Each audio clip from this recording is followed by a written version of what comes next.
राम भरत गुण गणत सप्रीति, निशि दंपति पलक सम बीती।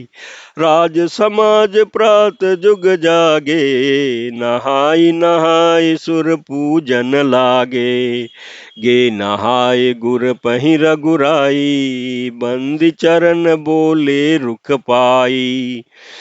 नाथ भरतपुर जन महतारी, शोक बिकल बनवास दुखारी।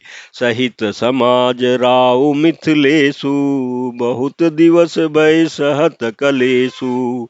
उचित होई सोई कीजिए नाथा, हित सब ही कर रौ रे हाथा।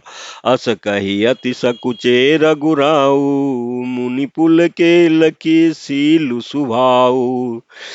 तुम बिनु राम सकल सुख साजा, नरक सरिस दूहु राज समाजा। प्राण प्राण के जीव सुख के सुख राम, तुम तजितात सुहात गृह। जिनहि तिनहि विधि बाम, प्रमात सियावर रामचंद्र शंकर जी भजो।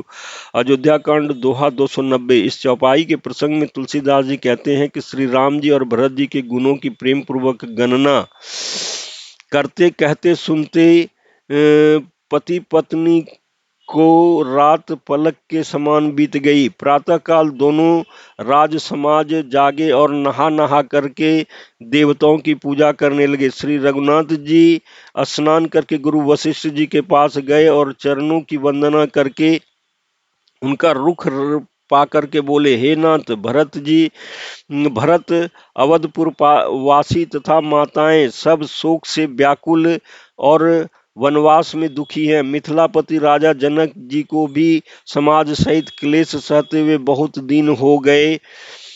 इसलिए हे नाथ, जो उचित हो वही कीजिए, आप ही के हाथ सभी का हित है। ऐसा कहकर श्री रघुनाथ जी अत्यंत ही सकुचा गए। उनका शील स्वभाव देख करके प्रेम और आनंद से मुनि वशिष्ठ जी पुलकित हो गए। उन्होंने खुल करके कहा, हे राम, तुम्हारे बिना घर वार आदि संपूर्ण सुखों के साज दोनों राज समाजों को नरक के समान हैं। हे राम, तुम प्राणों के भी प्राण हो, आत्मा के भी आत्मा और सुख के भी सुख हो।